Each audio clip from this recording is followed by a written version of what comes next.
ನಂಜನಗೂಡು ಶ್ರೀಕಂಠೇಶ್ವರ ದೇವಾಲಯದ ಹುಂಡಿ ಎಣಿಕೆ ಕಾರ್ಯ ನಡೆದಿದೆ. ದೇವಾಲಯದ ದಾಸೋಹ ಭವನದಲ್ಲಿ ಬುಧವಾರ 31 ಹುಂಡಿಗಳ ಎಣಿಕೆ ಕಾರ್ಯ ನಡೆಯಿತು. ಇನ್ನು ಈ ಹುಂಡಿಯಲ್ಲಿ ಸಂಗ್ರಹವಾದ ಹಣವನ್ನ ಎಣಿಕೆ ಮಾಡಿದ ನಂತರ ಸುಮಾರು 1.8 ಕೋಟಿ ರೂಪಾಯಿ ಹಣ ಸಂಗ್ರಹವಾಗಿದೆ ಅಂತ ವರದಿಯಾಗಿದೆ.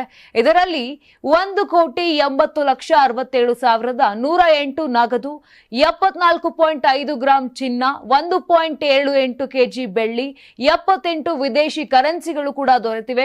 ಇನ್ನು ನಂಜನಗೂಡಿನ ಬ್ಯಾಂಕ್ ಆಫ್ ಬರೋಡಾ ಸಿಬ್ಬಂದಿ, ಶ್ರೀ ಶಕ್ತಿ ಸಂಘದ 100ಕ್ಕೂ ಹೆಚ್ಚಿನ ಮಹಿಳೆಯರು ಹಾಗೂ ದೇವಾಲಯದ ಸಿಬ್ಬಂದಿ ಎಣಿಕೆ ಕಾರ್ಯಕ್ಕೆ ನೆರವಾದ್ರು.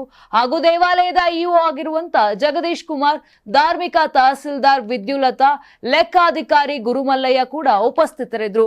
ಇನ್ನು ಇದೇ ರೀತಿಯಾಗಿ ಈ ಹಿಂದೆ ನಡೆದ ಹುಂಡಿ ಎಣಿಕೆಯಲ್ಲಿ ಸುಮಾರು 1,56,56,223 ನಗದು ಮತ್ತು 114 ಗ್ರಾಂ ಚಿನ್ನ ಸಂಗ್ರಹವಾಗಿತ್ತು. ಇದಲ್ಲದೆ ಕೆಲವು ವರದಿಗಳ ಪ್ರಕಾರ ವಿಯೆಟ್ನಾಂನ 2,000 ಕರೆನ್ಸಿ, ಸಿಂಗಾಪುರ್ನ $5 ಮತ್ತು ಫಿಲಿಪೈನ್ನ 50 ಕರೆನ್ಸಿಗಳು ಸಹ ಪತ್ತೆಯಾಗಿವೆ ಅಂತ ತಿಳಿದು ಬಂದಿತ್ತು. ನಾನು 86 ಕೆಜಿ ಇದ್ದವಳು 71 ಕೆಜಿ ಬಂದಿದ್ದೇನೆ. ವಯಸ್ಸಾದ್ಮೇಲೆ ಸ್ಮಾರ್ಟ್ ಆಗಿ ಕಾಣ್ತೀರಾ ಅಂದ್ರೆ ಜಿನ್ನಿ. 126 ಕೆಜಿ ವೇಟ್ ಇದೆ. ನಾವು ಈಗ 114 ಕೆಜಿ ಲೆಕ್ಕ ಬಂದಿದ್ದೀವಿ. ಯಾವುದೇ ಸೈಡ್ ಎಫೆಕ್ಟ್ ಆಗಿಲ್ಲ. 84ರಿಂದ 50 ಕೆಜಿ ಬಂದೆ. ಆಮೇಲೆ ಸಣ್ಣಗೆ ಫಿಟ್ ಆಗಿದ್ದೀನಿ. ಅದಕ್ಕೆ ನಾನು ಯೂಸ್ ಮಾಡ್ತಾ ಇರೋದು ಜೀನಿ ಸ್ಲಿಮ್.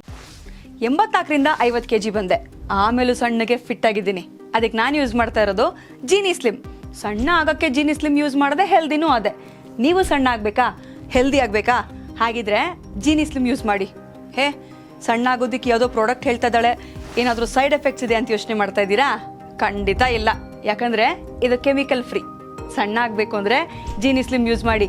ಹೆಚ್ಚಿನ ಮಾಹಿತಿಗೆ ಕೆಳಗೆ ಡಿಸ್ಪ್ಲೇ ಆಗ್ತಿರೋ ನಂಬರ್ಗೆ ಕಾಲ್ ಮಾಡಿ.